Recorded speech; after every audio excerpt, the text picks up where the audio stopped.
Chaque fois que je vais enregistrer une vidéo, il y a du son qui débarque de nulle part.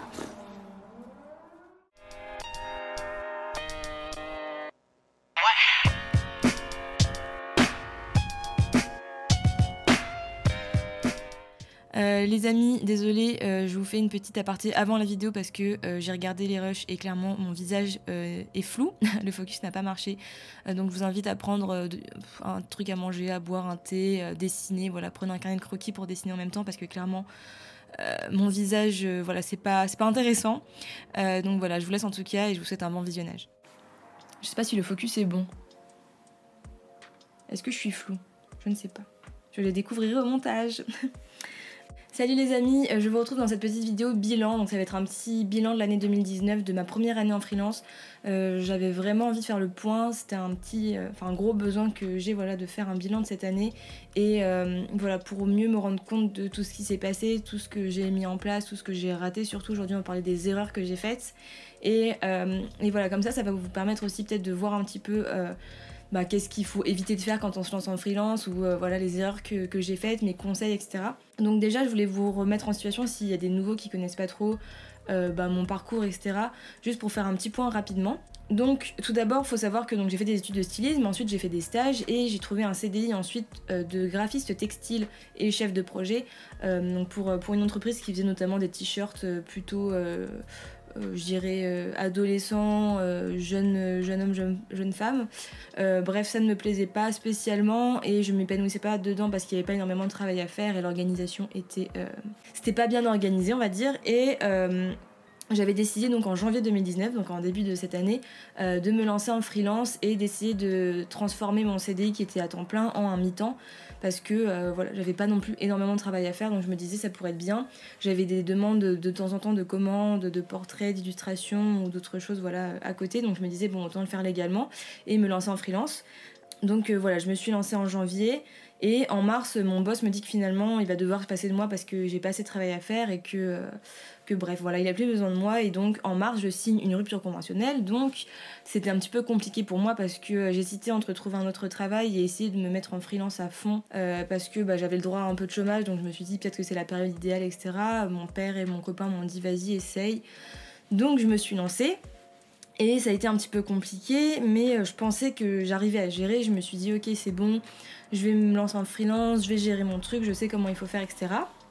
Alors qu'en fait pas du tout, je ne maîtrisais rien du tout, donc voilà, là je voulais vraiment vous faire un petit peu un retour d'expérience parce que après ça a déclenché beaucoup de choses que je pense beaucoup de freelance, voilà, s'il y a des personnes qui sont donc auto-entrepreneurs ou en freelance vont comprendre et vont peut-être se reconnaître dans ce que je dis, mais voilà, j'ai découvert des choses, j'ai eu beaucoup de stress ensuite avec voilà, les rentrées d'argent qui n'étaient pas du tout régulières, l'administratif, enfin voilà, il y avait plein de nouvelles choses à gérer que je ne connaissais pas du tout et qu'on n'apprend pas du tout, nulle part, ni à l'école, ni rien, donc bref, voilà. Donc j'espère que voilà, vous partagez ces 5 erreurs que j'ai faites pendant cette première année pourront peut-être vous aider si vous voulez vous lancer ou si vous êtes au début comme moi et que vous êtes un petit peu en train de patauger dans la semoule et que vous vous dites ah c'est vrai que peut-être que moi aussi je fais ces mêmes erreurs, comment est-ce que je pourrais les améliorer, etc.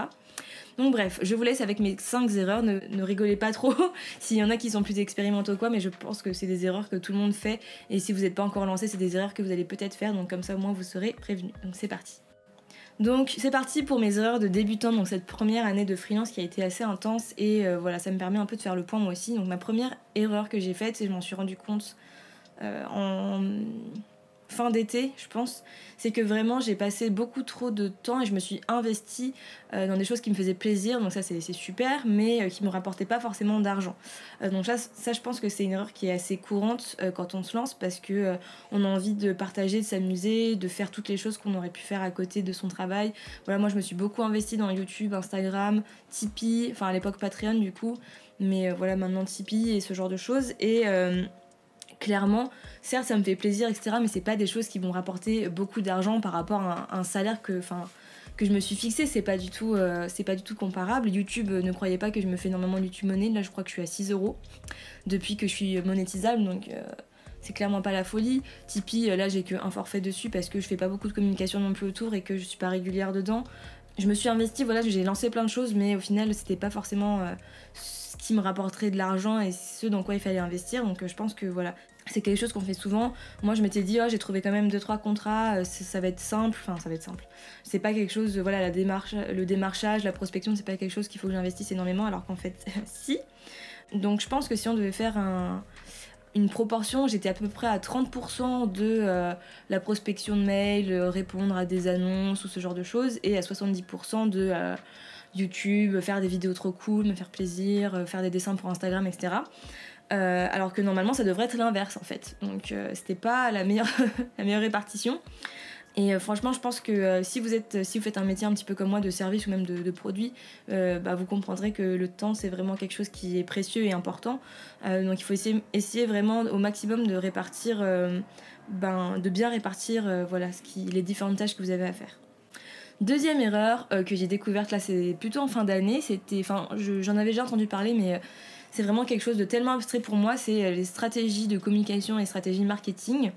Alors, c'est quelque chose que j'ai vraiment découvert parce que ça n'est pas du tout partie de mon univers, de mon jargon, de ce que je connais, parce que en fait moi je fais un petit peu tout, enfin là-bas je fais tout au feeling, et je me dis bon ça marche comme ça, donc c'est bon, je vais gérer mon truc et tout, c'est pas besoin d'avoir un truc marketing, de commerce ou je sais pas quoi, enfin je fais des dessins et tout, enfin, je me prenais pas trop tête et je me posais pas trop de questions, et je me concentrais surtout sur mon style de dessin, mes illustrations et tout, et je pensais que ça suffisait en fait, que mon style et mes dessins ça suffisait à me faire vendre et à trouver du travail.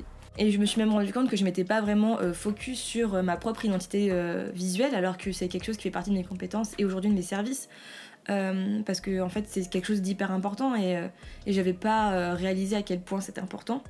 Et je pense que je m'étais beaucoup focus sur essayer de travailler ça pour les autres, et au final je m'étais pas assez concentrée sur ma propre identité visuelle à moi. Bon bref, c'est des choses qu'on découvre au fur et à mesure, donc voilà. Notamment là, s'il y en a qui ont suivi un petit peu, j'ai mis en place sur mon site une sorte de newsletter. Enfin, vous pouvez vous inscrire pour recevoir des mails pour comment gérer son compte Instagram, comment le redynamiser en fait. Et c'est des conseils que je faisais ou que j'ai découvert et que j'essaye d'appliquer moi-même maintenant, parce que je me suis rendu compte que mon compte Instagram c'était que des illustrations, parfois des photos de moi, parfois des textes, parfois des trucs qui c'était pas harmonieux. Enfin, mon style se sert d'harmonie, on va dire, mais c'était pas forcément la meilleure stratégie à adopter justement, donc voilà. Et je pense que je me reposais aussi beaucoup sur ma petite présence en ligne que j'essayais un petit peu de faire évoluer, mais la présence en ligne c'est bien beau, mais si on n'a pas de clients, c'est pas le principal quoi. Donc bref, si vous voulez vous inscrire, je vous mettrai le lien du formulaire pour s'inscrire en barre de description, pour recevoir ces 3 petites vidéos de 5 minutes qui sont pleines de conseils, d'astuces, pour dynamiser son compte Instagram. Donc je vous partage mes petits tips. Troisième point, mon site web qui était beaucoup trop, alors je vais dire vaste, mais qui n'était pas assez structuré, organisé. En gros, mon site web c'était vraiment ma présentation, qui j'étais, ce que je faisais, etc. et mon portfolio. C'était bien, mais c'est vrai que même mon portfolio c'était très éclectique. Parfois t'avais un dessin d'aquarelle, ensuite un dessin digital, puis un logo, ce que j'avais fait pour une cliente, etc. C'était tout mélangé, et en fait je m'étais pas rendu compte que pour avoir un bon site web, fallait vraiment organiser, structurer et réfléchir surtout aux visiteurs. C'est un potentiel client, un visiteur sur votre site web, et fallait réfléchir un petit peu à son expérience sur votre site. Qu'est-ce que vous voulez l'amener à faire, comment il va comment il va naviguer dans le site, etc. Et moi je me disais juste il est joli, il me représente bien, voilà, ça suffit. Alors que pas du tout, il y a plein de trucs que vous découvrez dans les articles de blog et tout. Enfin, j'étais un petit peu ah oui, ok, il faut faire ça en fait, d'accord, en fait ça rejoint un petit peu la stratégie, c'est des choses qu'on découvre. Mais voilà, si vous voulez vous lancer ou si vous êtes en train de vous lancer, pensez à tous ces aspects-là, le site web qui soit vraiment certes à votre image, mais pareil, qui donne envie au potentiel client de travailler avec vous. C'est ça qui est super important. Donc, 4e point qui est l'organisation. Alors ça c'est pareil, c'est quelque chose qu'on pense gérer.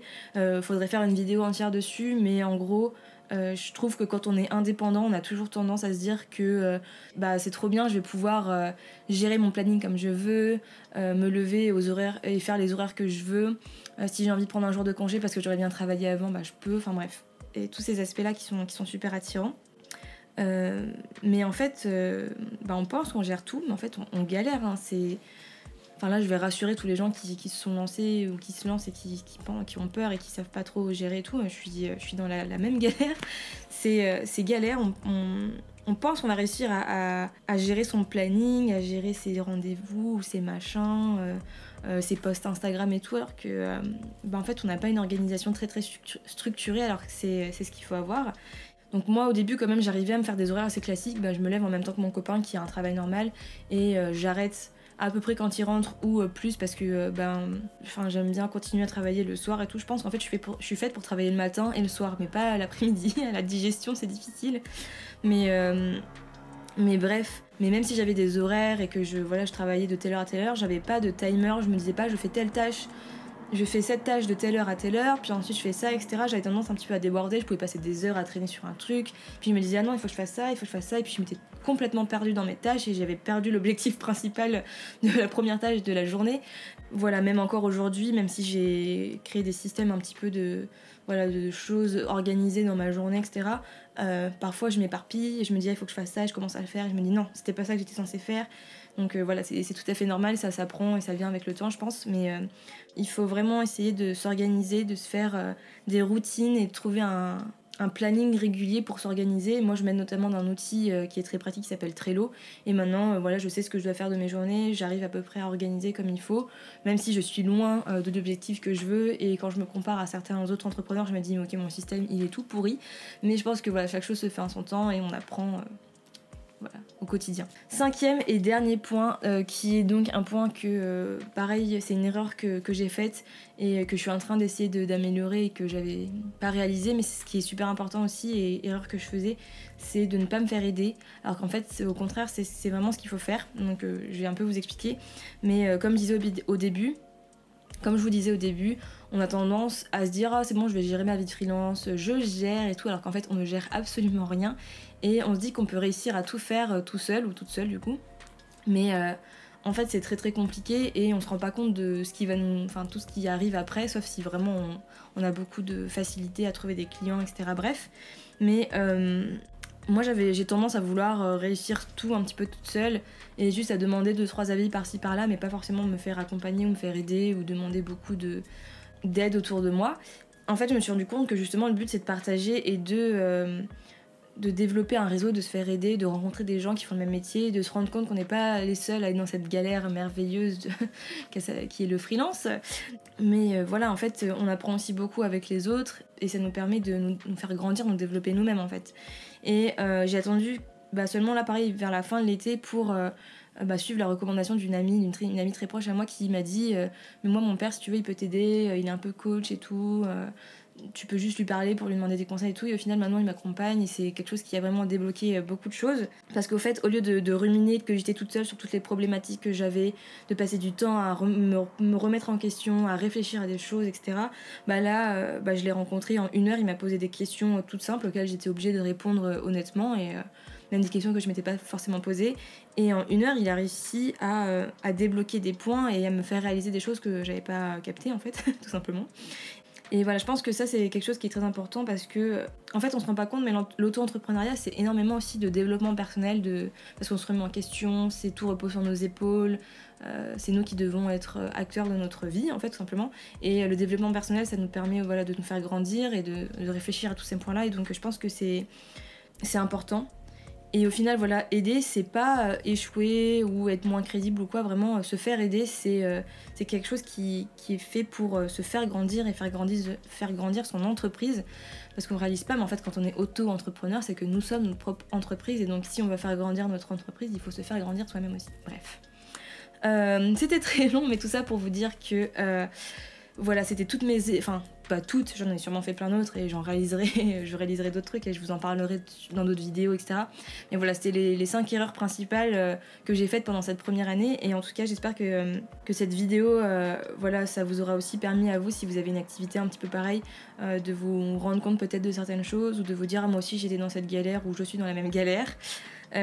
J'espère que ça vous aidera aussi si vous voulez vous lancer ou que vous y songez.